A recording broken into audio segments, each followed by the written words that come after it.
I'm doing my usual reading over breakfast when I come across a curious passage. The passage is about an artist who takes the plastic which is unceremoniously dumped in our oceans and, like mystic alchemy of yore, turns it into high art, furniture fit for the Guggenheim, or in this case, the National Gallery of Victoria. One such environmentally conscious artist manufactures plastics into tables.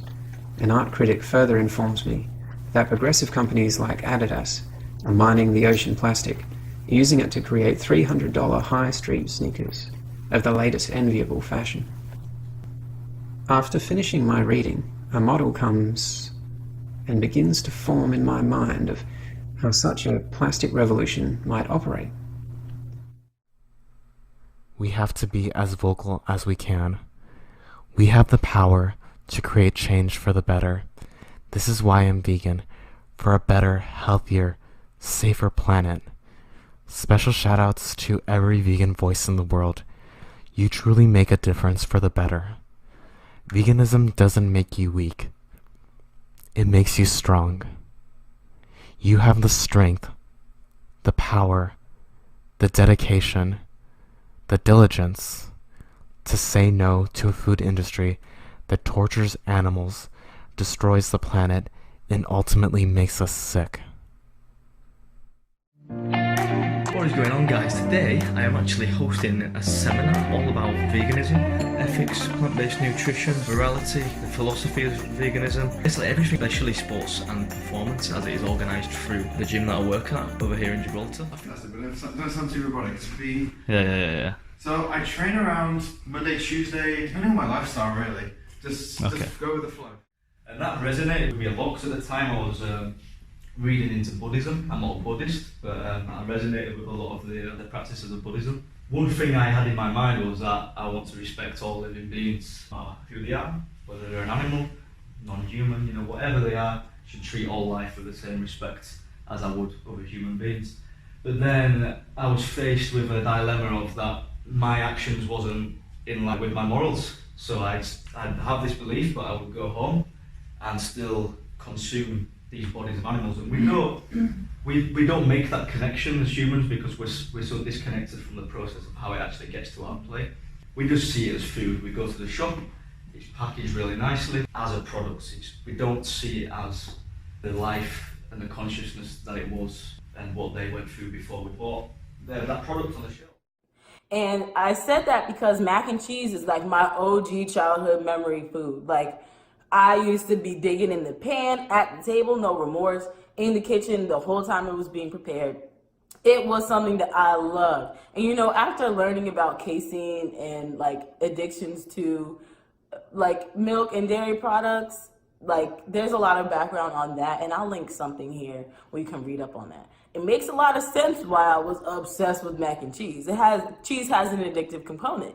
Now I know that. But what I really grew to love was the flavor, the process of making it, the fact that it was only my grandma's recipe, and due to her tips and guidance and stuff, I was able to recreate that.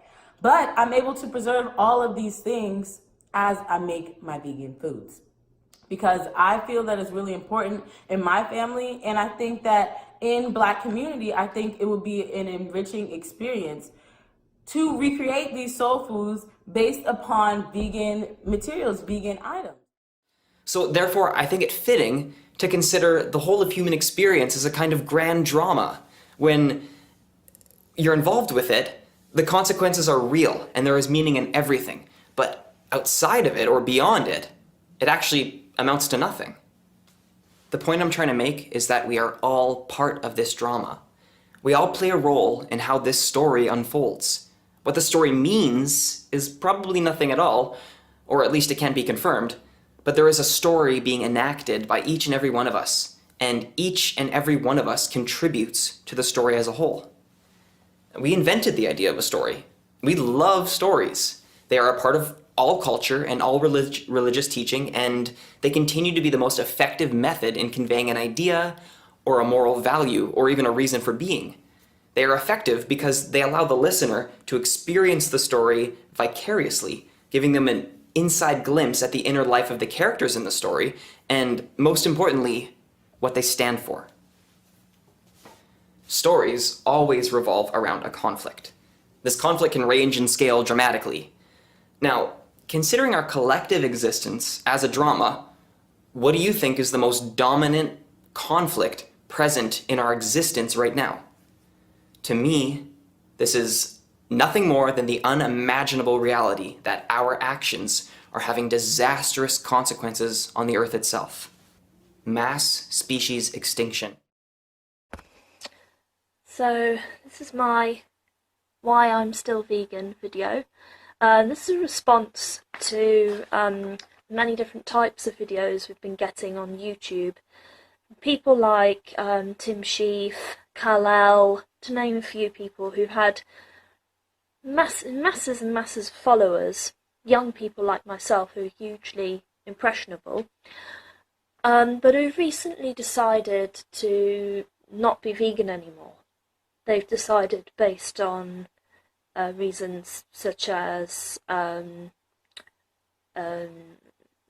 having slightly poor health, which can be rectified on a vegan diet, or because of sort of really, I think, inflated egos, to be honest.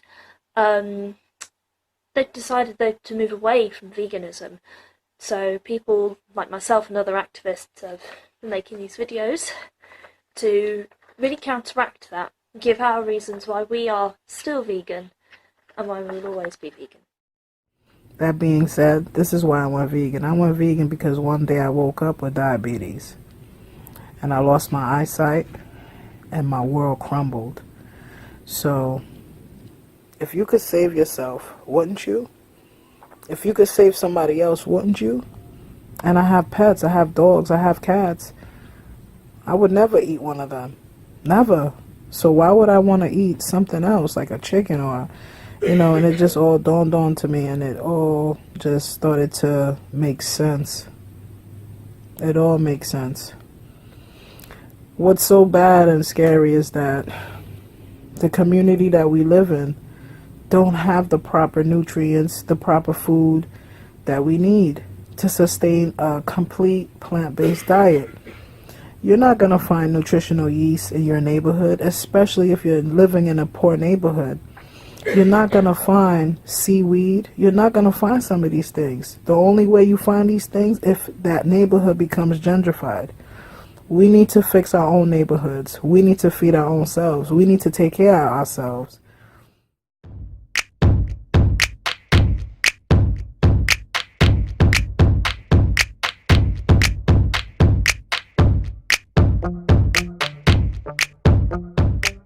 Yeah, so it's not as romantic as it sounds, patrolling the oceans, defending this endangered creature. It's actually very complicated to be on board a ship 24/7 with a crew that you don't know, in an operation that is dangerous, in an operation where there's so much things involved, local fishermen and the army of Mexico and the government and illegal fishing, and there are so many things involved, but it is one of the most rewarding things that I've done, because I have seen the horrors of fishing firsthand, and I've been in situations where my life is in danger, but that's the everyday life for animals in the ocean. So it was a very interesting experience to like come to terms with what the real life in the ocean is like.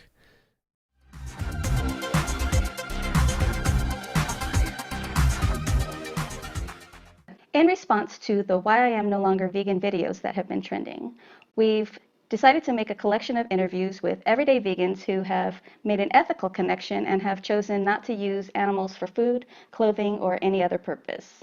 I grew up in South Texas. We were hunters. I used to hunt.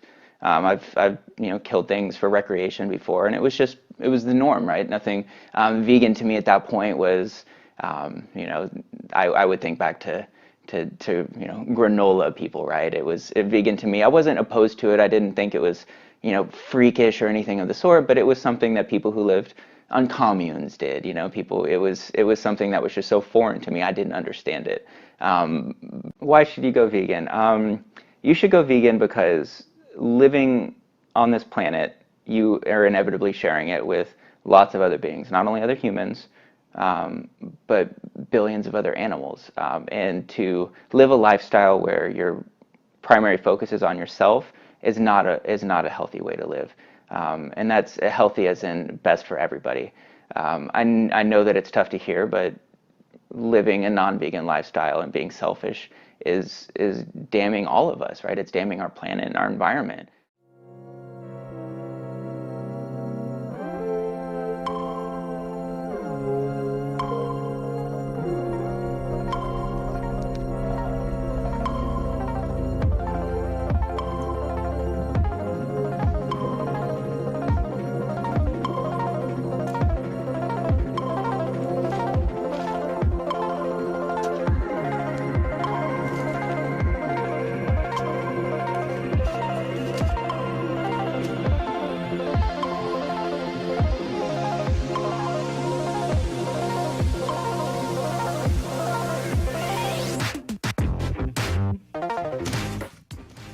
Well, if you think capital punishment is immoral, then Dr. Pettit is immoral. So no, I'm not saying that Dr. Pettit is immoral for wanting justice, but rather the government that advocates for small public spending, forces people into poverty, doesn't spend money on promoting mental health, and uses prisoners as slaves, rather than helping them become functional members of society. In her trial of 1908, she was initially sentenced to death, but because of her young age, she was exiled to Siberia for 20 years of hard labor. She hasn't spent a long time there though. According to one source, she organized a mutiny in Narimse prison, and she escaped to the Vladivostok via Great Siberian Railway, and eventually reached Japan. There, she was helped by Chinese anarchists who bought her a ticket to the US, where she temporarily joined a large group of anarchists from the Russian Empire, who were mainly of Jewish origin. There she published propaganda articles in the anarchist Russian language press under various pseudonyms. In 1912 she returned to Europe, and in 1913 she helped Spanish anarchists to rob a bank in Barcelona, but she was wounded there and had to undergo secret treatment in French clinic. In the same year she discovered her talent for painting and sculpting and went to Parisian School for Artists.